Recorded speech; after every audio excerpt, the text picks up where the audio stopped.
Este video es el resultado de una investigación mucho más extensa de lo habitual.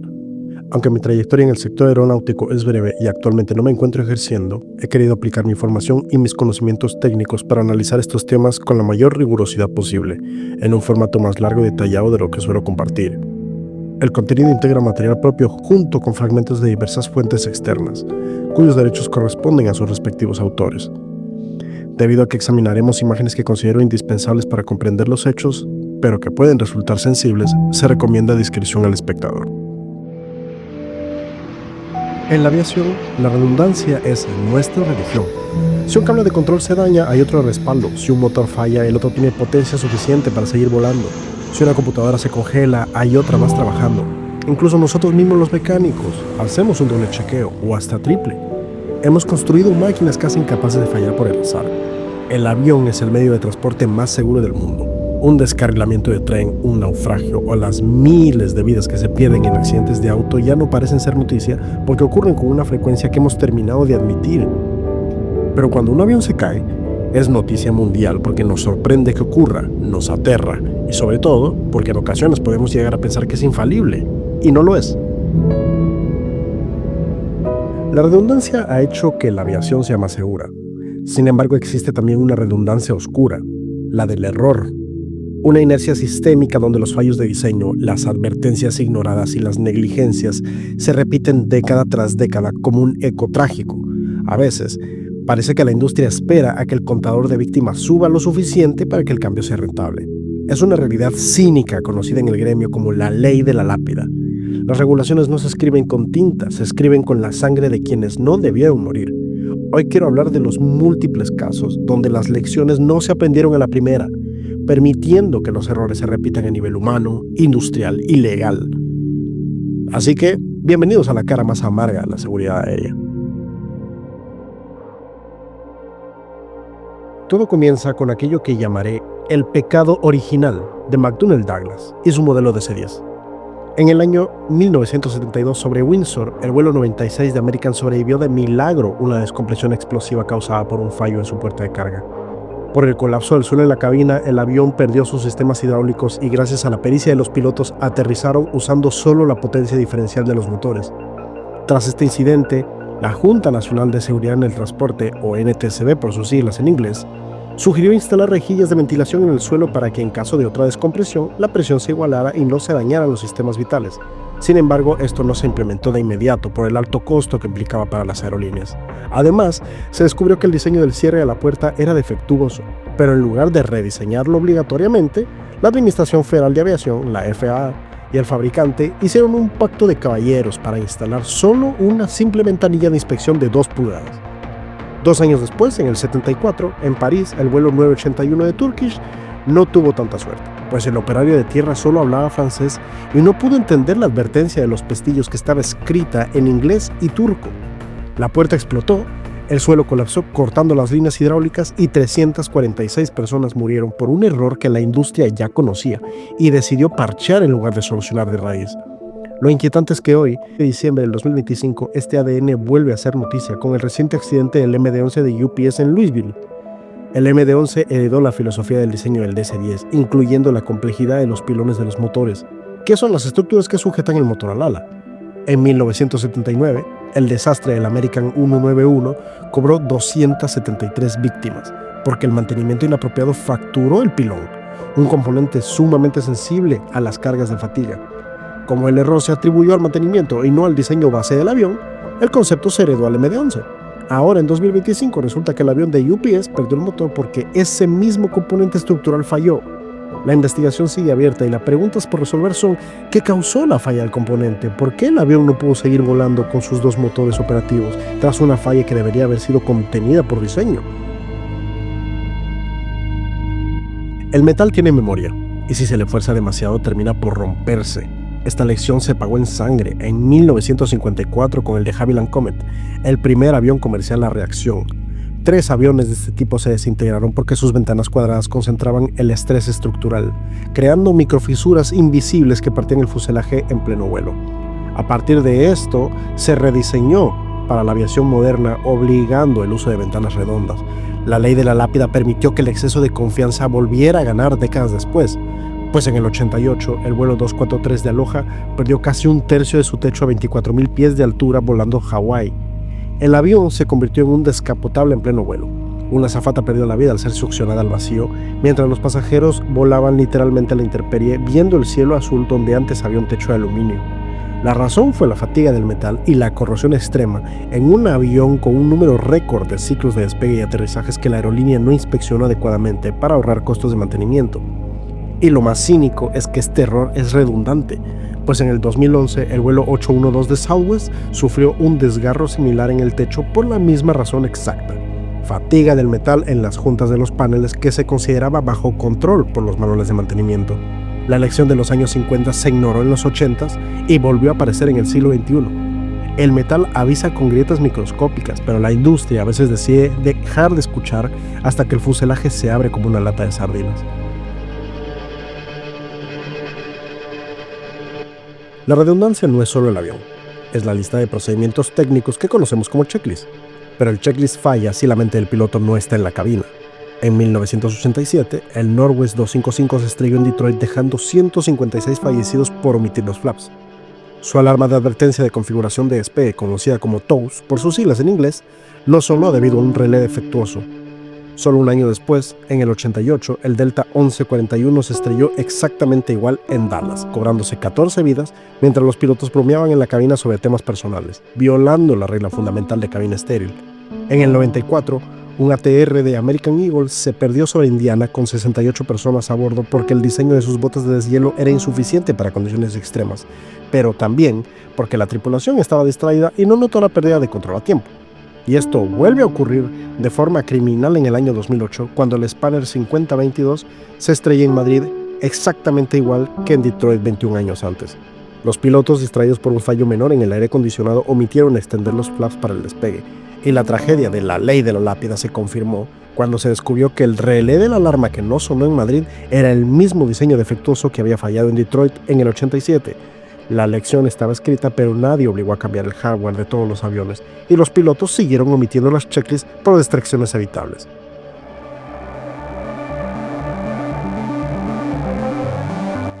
Esta negligencia escaló con el Boeing 737 MAX. Boeing, en lugar de rediseñar un avión nuevo, recicló la base del diseño de 1965, la primera versión del 737.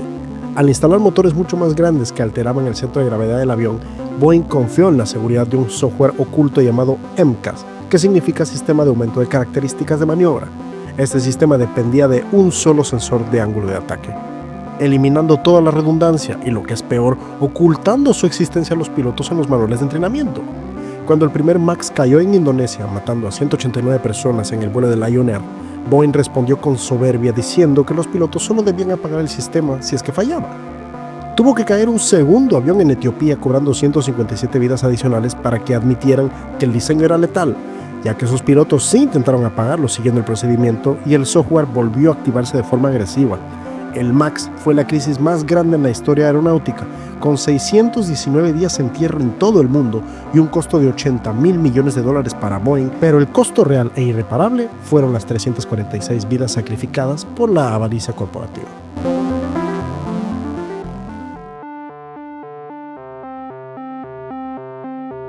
Lo mismo ocurre en el control de tránsito aéreo. En 1996, en Shahidadri, en la India, 2 aviones chocaron dejando 349 fallecidos por falta de protocolos claros. Esto obligó a la creación del TICAS, que es el Sistema de Advertencia y Prevención de Colisiones, un equipo que al comunicarse entre aviones indica a uno que suba y al otro que baje para evitar colisiones en vuelo. Pero en el año 2002, sobre el lago Constanza en Uderlingen, 71 personas murieron, incluyendo 45 niños, porque no se había definido si el piloto debía obedecer a la máquina o al controlador de tráfico aéreo cuando daban órdenes opuestas. La ley de la lápida dictó la norma actual. Tras ver a los restos de esos niños esparcidos por Alemania, el TICAS siempre manda sobre el ser humano.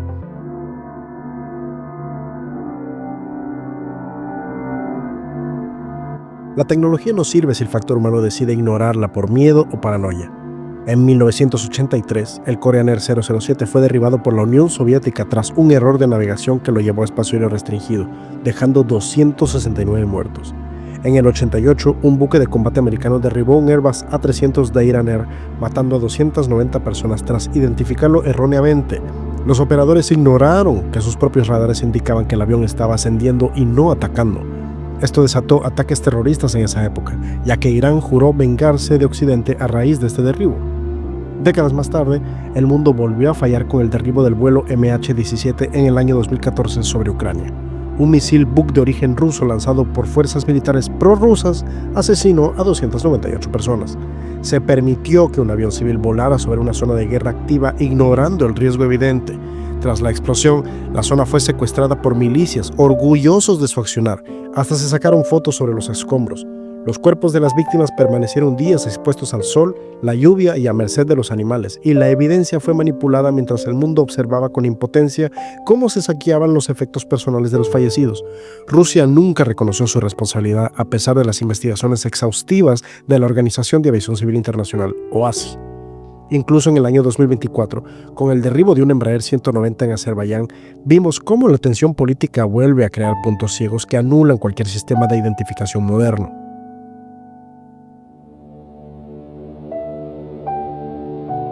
La seguridad es reactiva. En 1985, el vuelo 182 de Air India estalló por una bomba en una maleta que viajaba sin su dueño, matando a 329 personas.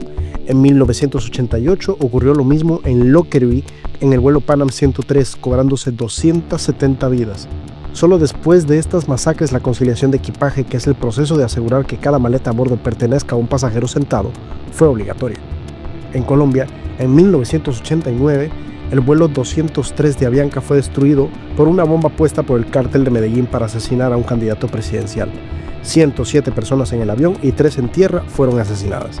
Este acto de terrorismo puro demostró que las brechas de seguridad en tierra son tan mortales como un fallo de diseño.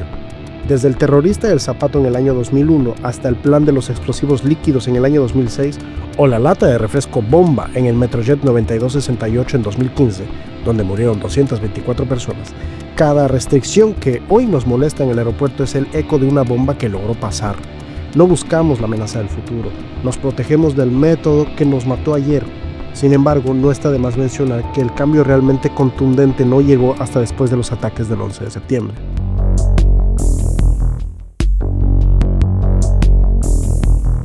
El 8 de marzo del 2014, el vuelo MH370 desapareció con 239 personas.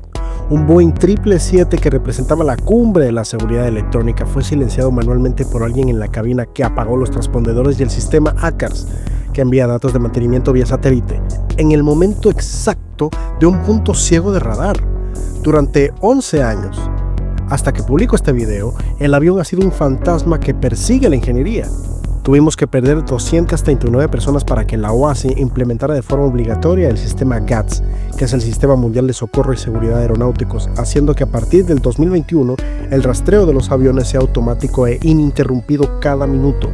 El MH370 es la prueba de que la ley de la lápida no solo se aplica a piezas de metal, sino a filosofías de diseño que confían demasiado en un factor humano que puede decidir en qué momento volverse contra el sistema. Al día que hago este video aún no se sabe dónde está ese avión, y es el mayor misterio en la historia de la aviación. La aviación es, para muchos de nosotros, la forma más pura de libertad. Desde niño siempre supe que mi lugar estaba cerca de los aviones, y aunque hoy hable desde fuera del hangar, mi formación técnica y mi sueño de estar algún día a los mandos me mantienen ligado a este mundo. Entiendo que volar no solamente es mover metal, es unir familias, conectar sueños y acortar distancias. Es la misma tecnología que nos permitió conquistar los cielos y que eventualmente nos llevó a tocar las estrellas en el espacio. Es algo sencillamente increíble.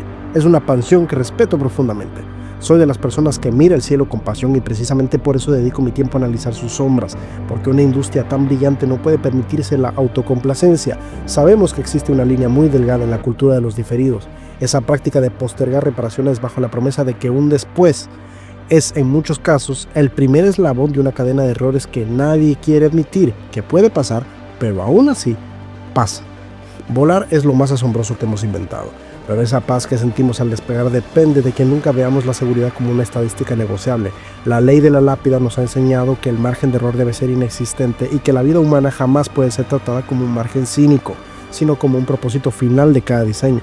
Hago esto porque amo esta industria y quiero que siga siendo un puente que nos permita alcanzar lo imposible. Nuestra meta debe ser que cada lección del pasado garantice un futuro donde la excelencia sea el único estándar.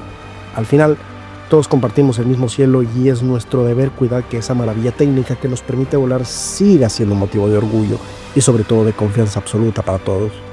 En todo caso, si llegaste hasta el final, gracias, de verdad. La situación actual en mi país me ha dado una larga espera para poder volver a ejercer en el rubro.